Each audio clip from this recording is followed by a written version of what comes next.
I buried a wolf under that old oak more than 20 years ago. So when I heard his howl in that same grove last week, I knew I was about to see something the world would never believe. When I heard the howl in that same grove, my breath caught in my throat because I knew I had heard that voice once before, and it was impossible. It was late afternoon. The sun stretched low through the crooked branches of the old oak grove. The ground was soft with early spring melt, the kind that smells of damp earth and old leaves. I had only come this way out of habit, my boots finding the path they hadn't traveled in years. And then, somewhere between the creak of a branch and the whisper of the wind, it came. A howl. Long, low, rising like smoke from the far side of the clearing. At first, my mind tried to put it in a safe place. Just another wolf, maybe a stray dog, but my chest tightened in a way I couldn't explain. There was something in the pitch, the curl of that sound. Recognition. My skin prickled, as if my body had decided before my brain could catch up. You know that voice. I stopped walking. The whole grove seemed to be holding its breath with me. For a moment, the years folded back. I could see the old oak ahead of me, not as it was now, gnarled and bare from winter, but as it had been on the day I buried him. The snow had been deep, crusted over from a week of hard frost. My hands had gone raw from breaking the ground, the shovel's metal biting into my palms through damp gloves. I remember my breath coming in clouds, the taste of iron in the air, and the dark, still shape at my side. It was a wolf, my wolf. I dug the hole myself, right there at the roots of the biggest oak in the grove. I told myself it was the right thing to do. Give him a resting place far from the road, away from traps, away from men who would have skinned him without a thought. But as I covered him with the cold, dark soil, I felt something else, like I was burying more than a body, like I was putting part of myself into that ground, sealing it there under the weight of earth and snow.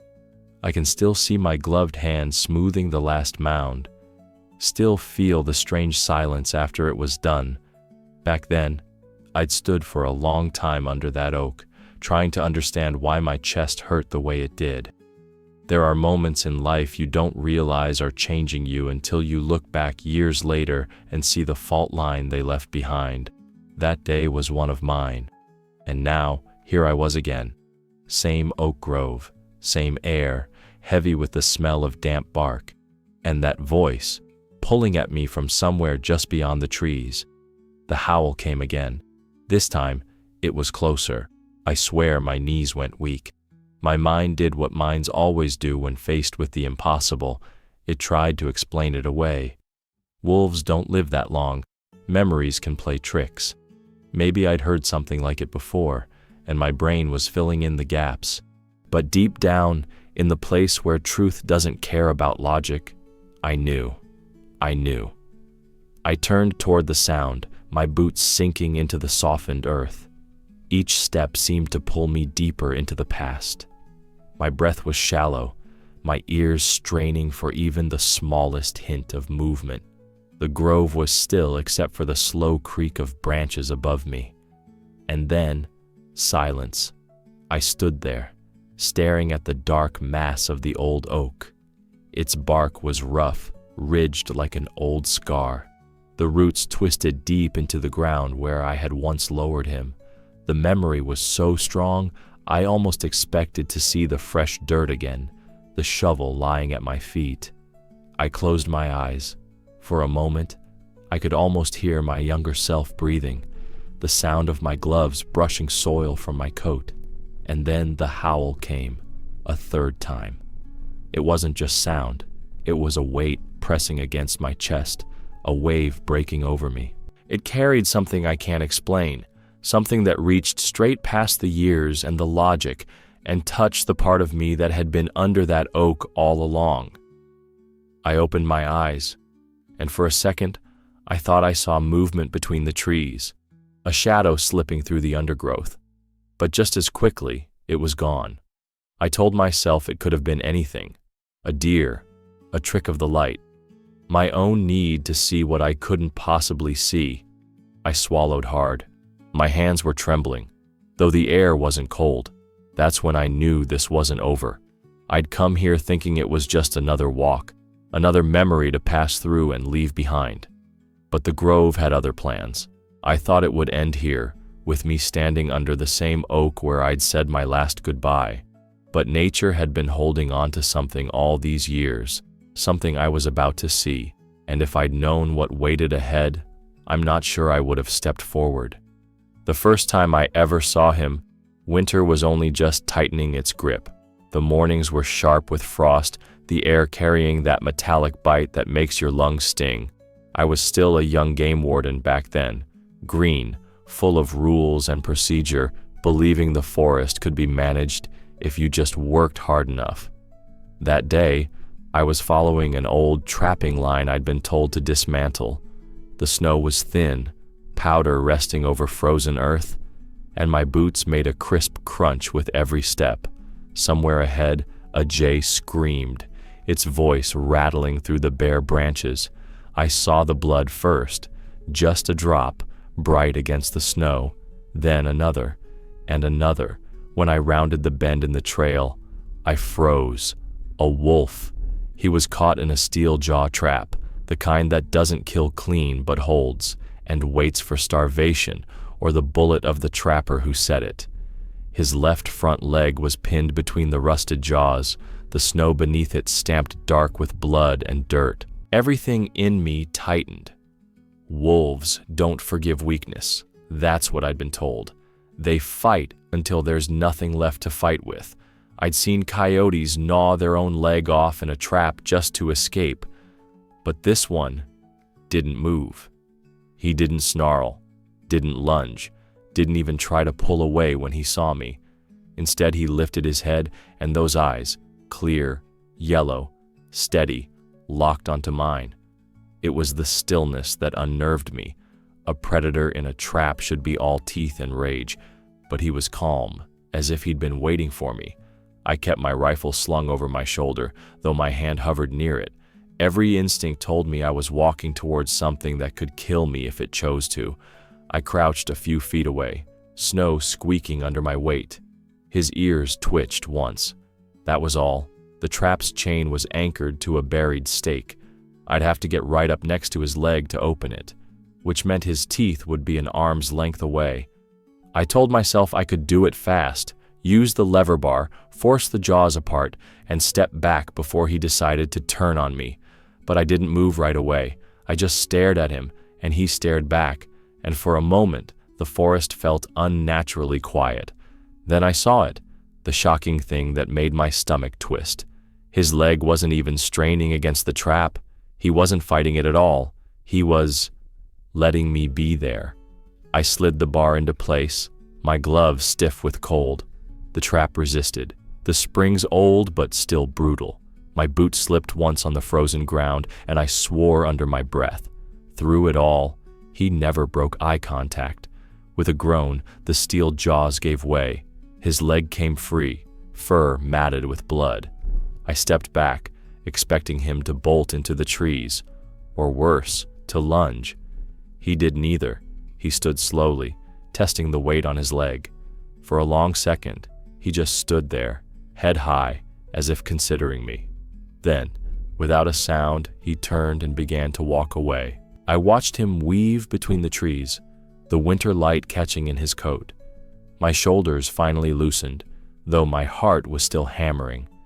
And then, halfway to the ridge, he stopped. He turned his head, and our eyes met one more time through the distance. Not long, just enough. And then he was gone, swallowed by the timber. I remember standing there in the cold, my breath clouding the air, not sure what had just happened. I told myself it was simple. I'd found a trapped animal and done my job. That was all. Just the right thing at the right time. But deep down, even then, I think I knew better. I thought that would be the end of it. Just another day, another mercy I'd forget about over time. I didn't know it was the beginning of something that would follow me for the rest of my life. It was a couple of weeks before I saw any sign of him again. By then, the snow was deeper, the kind that squeaks under your boots, and my days had fallen back into the quiet rhythm of patrols, chopping wood, and keeping the little hunting cabin stocked. One morning, I stepped inside and noticed something odd. The venison I'd left hanging in the cold corner, half a haunch wrapped in canvas, was gone. Not torn apart, not scattered. Gone, clean, as if someone had simply untied the knots and walked away with it. At first, I figured it was a fox or a clever raccoon. But when I stepped outside and looked at the snow around the cabin, I saw the prints, wolves, big ones. The paw pads pressed deep into the powder, the gait long and steady. But what struck me most was the direction. They didn't circle the cabin or prowl around it like a predator sizing up prey. They came from the trees, straight to the door, and left the same way. In the following days, I kept watch. Farmers in the area weren't reporting any kills, no sheep or calves missing, no chicken coops raided, and yet the meat I stored in that cabin seemed to vanish piece by piece, always neatly taken, never wasted. Then, one late afternoon, as the sun bled low over the ridge, I saw him. He stood at the edge of the clearing, half in shadow, half in the last red light of the day. His coat was thick now, brushed with silver along his back. His left foreleg still carried the faint hitch from the trap, but otherwise he looked whole. He didn't growl, didn't lower his head, he just watched me. I should have been wary. A wolf this close to a man's dwelling is trouble waiting to happen. But the truth is, I felt no fear.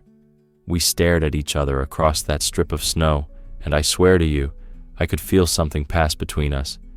Not like the first time, when desperation had forced us into an uneasy truce.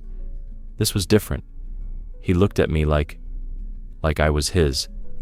I don't know if you've ever had a wild animal fix you with that kind of gaze. It's not the look of a dog waiting for a command.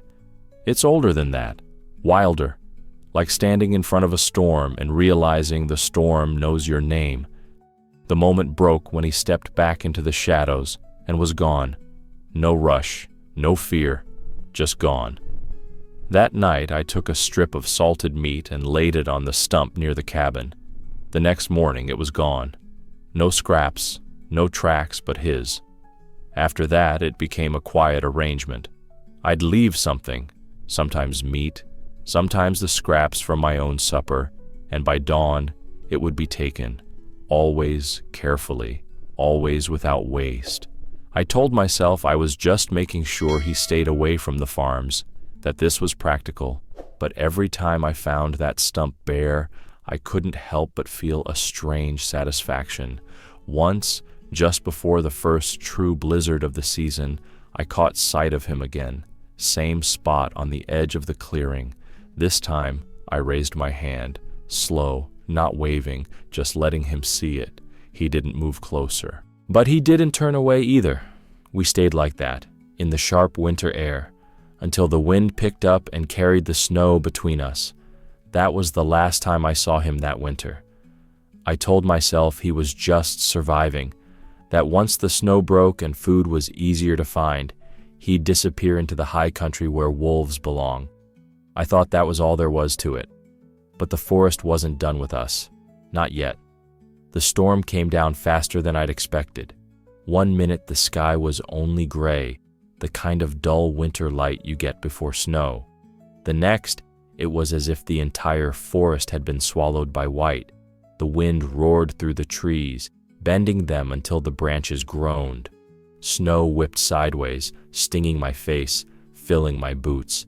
The trail I'd been following vanished under a skin of powder in seconds, and with it, my bearings. I told myself to stay calm. I'd been in bad weather before. I knew these woods. But it's one thing to know them when the air is still, and you can see the ridges. It's another when you can't see your own hands in front of you. I tried to keep moving, thinking if I just pushed through, I'd hit the main track, but the wind was so strong it felt like it was pushing me back. like the forest itself was closing me in. My lungs burned from the cold, my gloves were soaked through, and every part of me was losing heat fast. Then I heard it, a crunch in the snow that wasn't mine. At first, I thought it might be a deer, but then, through the shifting white, a shape emerged, a wolf. He stepped out of the storm like it parted for him. His fur was heavy with snow, his breath steaming in the frozen air. And he was looking straight at me. I should have been afraid. Out here, alone, half frozen. One wrong move and I could be nothing but a meal. But instead what I felt was relief. He didn't lunge. He didn't circle. He just stood there watching me, then turned his head slightly and began to move. After a few steps, he looked back. It wasn't random. He was waiting. I don't know how long I followed him. The snow was thick enough to erase the world around us, but his shape stayed clear, like a shadow I couldn't lose. He moved steadily, never rushing, never stopping for long. Each time he glanced back, I felt a strange certainty. He knew exactly where he was going, and I was meant to follow. Finally, the trees opened just enough to reveal a small clearing I knew well. I'd camped here once, years before, when the wind had been kinder. The snow was thinner here, shielded by a ring of pines, and the ground was dry enough to catch a flame. I stumbled to the center and dropped to my knees, fumbling for my matches. My hands shook so badly I almost snapped one in half, but eventually a spark caught. I fed the little flame with pine needles and twigs until the fire began to grow, throwing a warm, flickering light into the blizzard dark. When I looked up, he was still there. He stood just beyond the reach of the fire's glow, eyes catching the light like molten gold. For a moment, I thought he'd turn and vanish into the storm. That would have made sense. He'd led me here, and that was enough.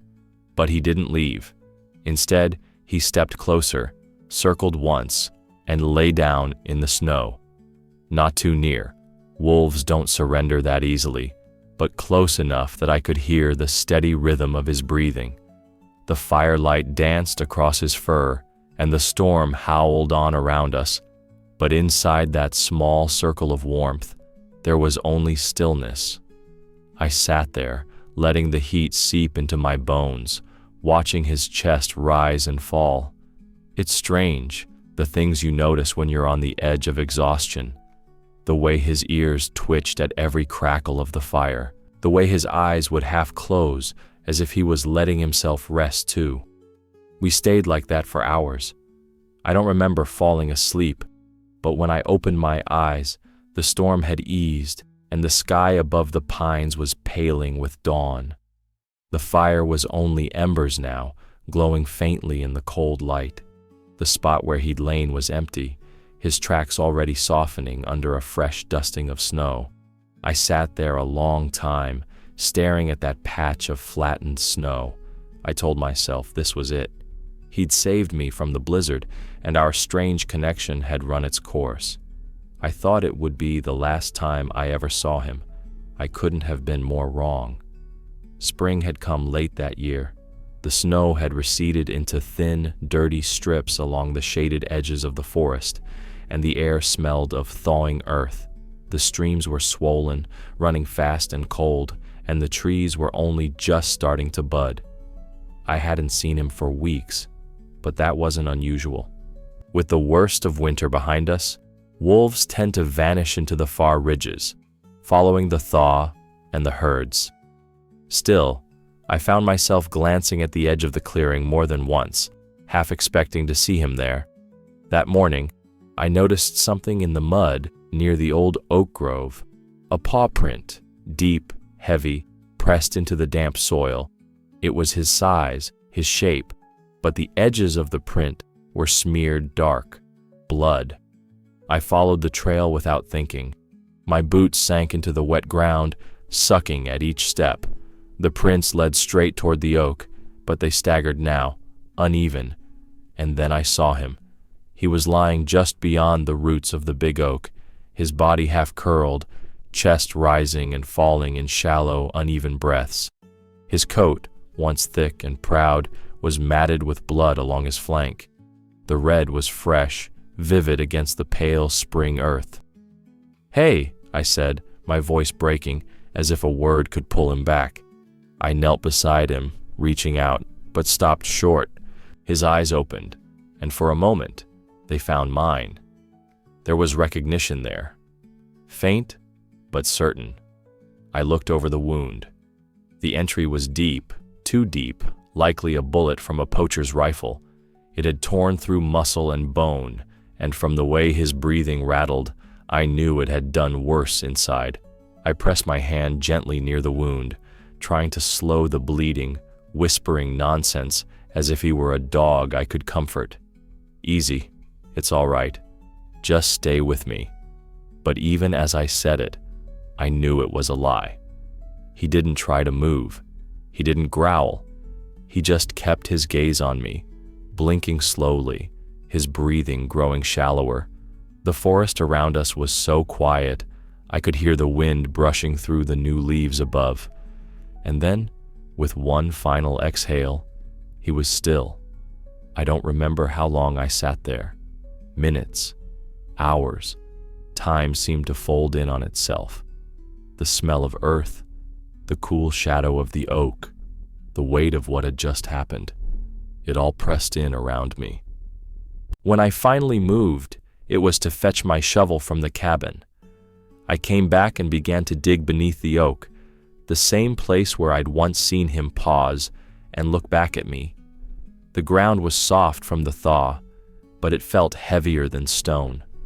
I worked until my shoulders ached and my palms burned, until there was a hollow in the earth big enough to hold him. Then I knelt and slid my arms beneath his body.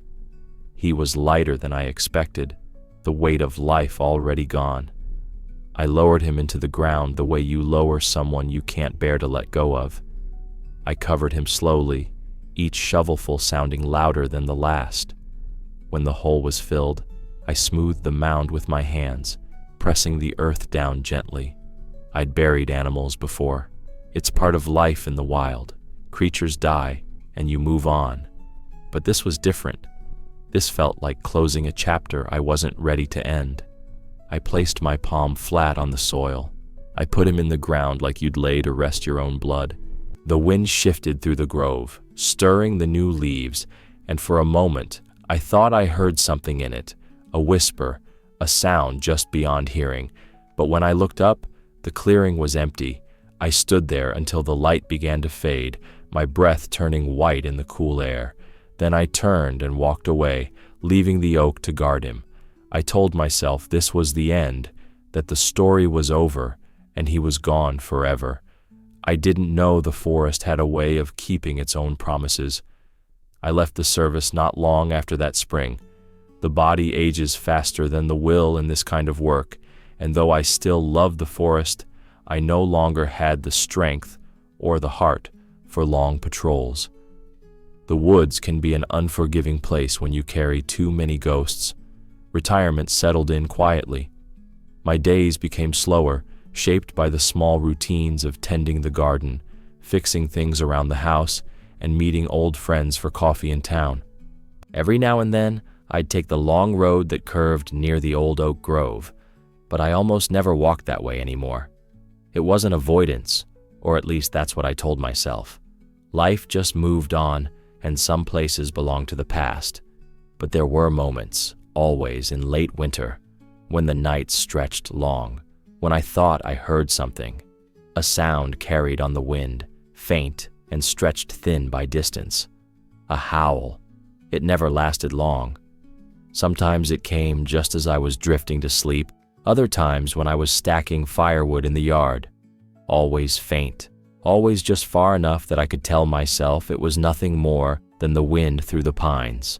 Wolves roam far. The one I'd known was long gone, years gone. I knew that as well as I knew my own name. And yet, when the sound came, my chest would tighten in that old familiar way. One spring afternoon, I found myself driving toward the far edge of the forest on an errand for a neighbor. The day was bright, the kind of light that turns everything sharp and green after weeks of rain. I passed the turnoff for the oak grove without meaning to slow, but my hands seemed to steer on their own, guiding the truck onto the old logging road. I parked where the road turned to deep ruts and decided to walk the rest. The ground was soft, covered in new grass, and the air was thick with the scent of blooming dogwood. I was maybe a mile in when I saw movement ahead. At first, I thought it was a deer stepping through the undergrowth, but as it cleared the brush, I stopped cold. A wolf, not him, too young, too small, but her coat was the same pale silver, almost luminous in the afternoon sun. She stood in the middle of the path, head high, eyes locked on me. The resemblance was so strong it made my throat tighten. Something in the set of her ears, the steady way she didn't flinch, brought it all rushing back.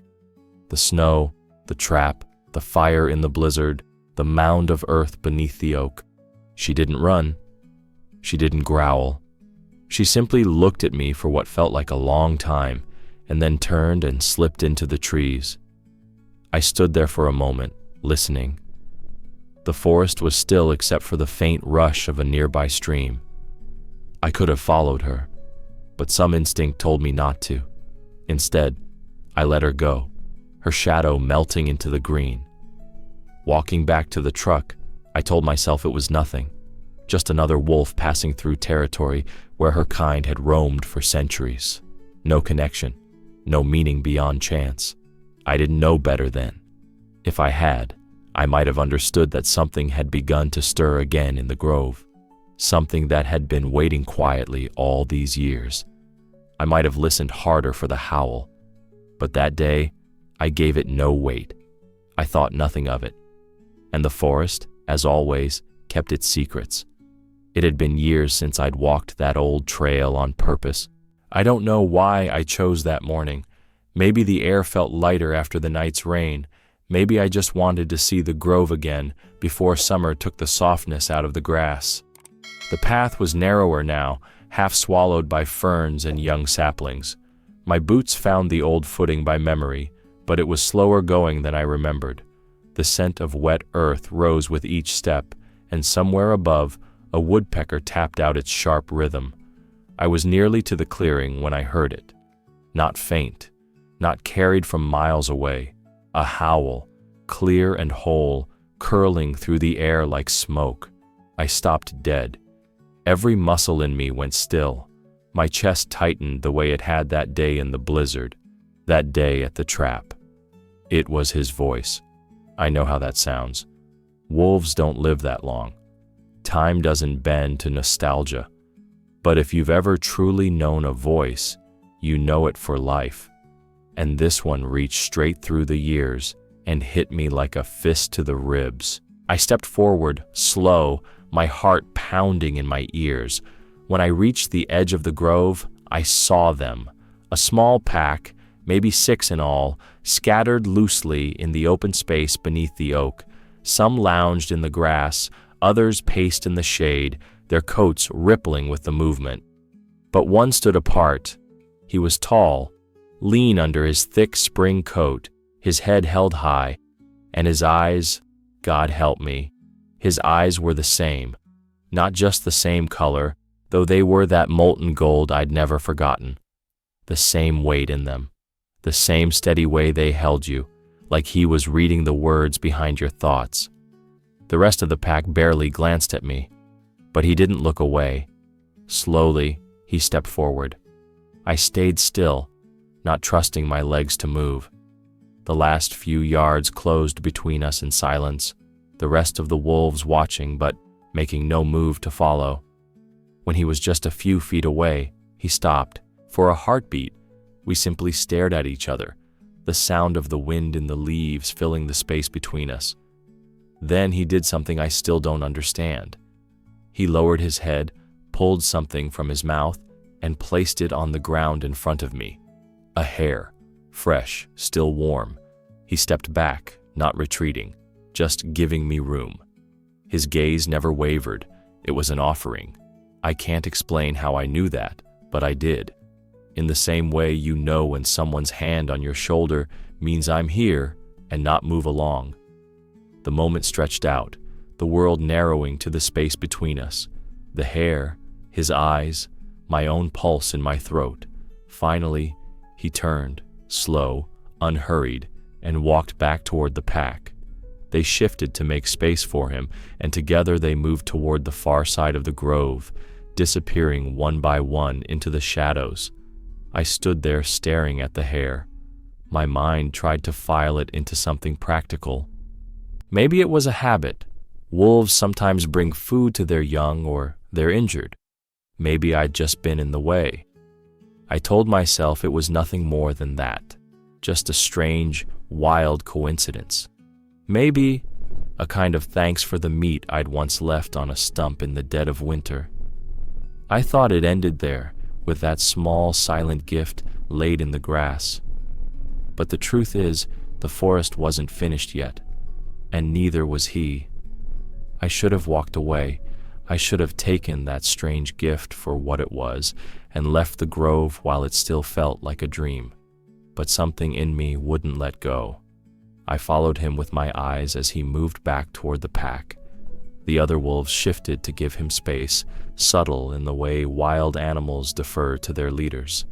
And as he turned his head toward me one last time before vanishing into the shadows, I saw it. The scar. It ran just above his right eye, a thin, pale line that caught the sunlight as he moved. Not a deep slash, more like the memory of a wound that had healed over decades ago. I knew that mark. I'd seen it up close the first time I freed him from the trap. The jaws had missed his face, but the fight to escape had left that single clean line where the fur grew back lighter. My chest went cold. It couldn't be. 20-some years had passed since the day I buried him under this very oak. Wolves don't live that long, not even close. This should have been some distant descendant, one of his line maybe, carrying his blood, but not his body. But the way he stood, the way he looked at me, not just looking, but knowing, it was the same, exactly the same. You can tell yourself that animals don't remember, that the wild erases you as quickly as it accepts you. But I knew, standing there, that this wasn't just instinct. This was recognition. He hadn't brought me the hair because I was some convenient human. He'd brought it because he remembered. It was the same as the day he'd stopped halfway up the ridge after I freed him, turning back to meet my eyes before vanishing into the snow. That moment had branded itself into me, and now here it was again, playing out in the same quiet, deliberate way. I couldn't breathe. He came back so I would understand. We remember each other. My eyes burned, and I felt the sting at the back of my throat that comes when you try too hard to hold something in. I wanted to turn away, to hide it, because it felt like if I looked too long, the moment would shatter and I'd lose it forever. The pack began to melt into the tree line, their shapes breaking apart into the shifting light and shadow, but he stayed a fraction longer, his gaze steady on mine, until the wind brushed between us and he stepped into the green darkness after them. I stood there alone under the oak, my heart hammering like I'd just run miles. The hare lay in the grass at my feet, its stillness in stark contrast to the storm in my chest. I bent down and picked it up, holding it in my hands. The weight was nothing, but it felt heavy in a way I can't explain. I could almost see the years stretched between us. The blizzard, the winter feedings, the mound of earth under the oak, folding into this one point in time. I told myself it was impossible, that I was just seeing what I wanted to see, that my mind was filling in the blanks with old memories because it hurt less than the truth. I wanted to believe that so badly. I wanted to turn away before the tears came. I thought that if I just left then, I could hold on to the moment without letting it break me. But the forest wasn't done with me yet, and neither was he. I don't know how long I stood there under the oak, the hair still warm in my hands, the air between the trees charged with something I didn't have a name for. The forest felt aware, as if every leaf, Every branch, every patch of shadow knew what had just passed between us. Then, from somewhere deep in the grove, it came. The howl. It rose low at first, then climbed, gathering strength until it seemed to reach the very top of the sky. The sound wrapped around me, threaded through the air, and came back in faint echoes off the far ridges. It was the same voice I'd heard all those years ago, the same tone, the same unbroken rise and fall. It was him. And yet, somehow, it wasn't only him. The sound carried something layered beneath it, like memory made audible. Every time it broke against the echoes, I swore I could hear another voice buried in the call. His voice from the past, the one I'd heard that day when I freed him from the trap, the one I'd thought was gone forever. The hair on my arm stood on end.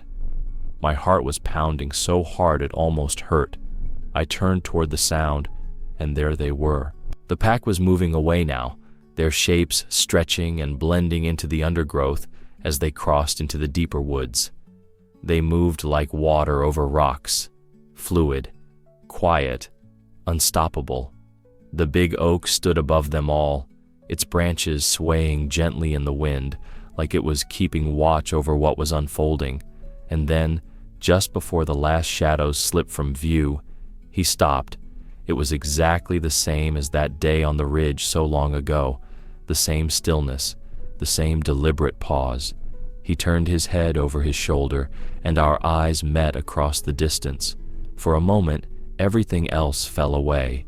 The wind, the light, even the years between us.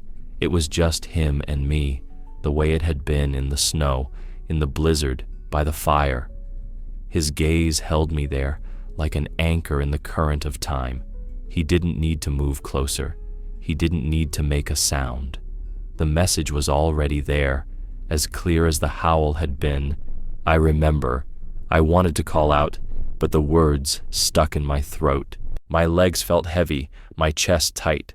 I couldn't move, and I didn't want to. After a few long seconds, he turned away again and followed the pack into the trees. The undergrowth swallowed him slowly. The sway of his tail, the last thing I saw before it, too disappeared. And then the forest was still. I stood there, my boots rooted in the damp earth, unable to take a step. The moment was too big, too fragile to break. My mind fought with itself, every rational thought screaming that this couldn't be, every part of me that mattered knowing that it was. The air still carried the echo of his howl, a sound that seemed to vibrate in my ribs long after it had faded. I felt it settle somewhere deep inside me, into a place where time doesn't matter and logic can't reach. I don't know how long I stayed like that, staring into the place where he had vanished. The shadows shifted with the movement of the clouds, and the oak above me groaned softly in the wind. Finally, I let out a breath I didn't know I'd been holding. My hands were shaking as I knelt to place the hair gently at the base of the oak. It felt right to leave it there, under the same branches that had sheltered him in life, and now, maybe, in something beyond it. I stood once more and looked into the grove. It felt different now, not emptier but fuller, like it had taken something into itself and would guard it until the end of days. Such things don't happen. Not in the real world, not after decades. And yet, I had seen it. I'd looked into the same eyes I'd known before, heard the same voice across the span of years no wolf should live. I'd felt the weight of recognition between two creatures who should have been nothing more than strangers. Such things don't happen, but I saw it myself. If you also believe that animals remember kindness, right, nature is wiser than us.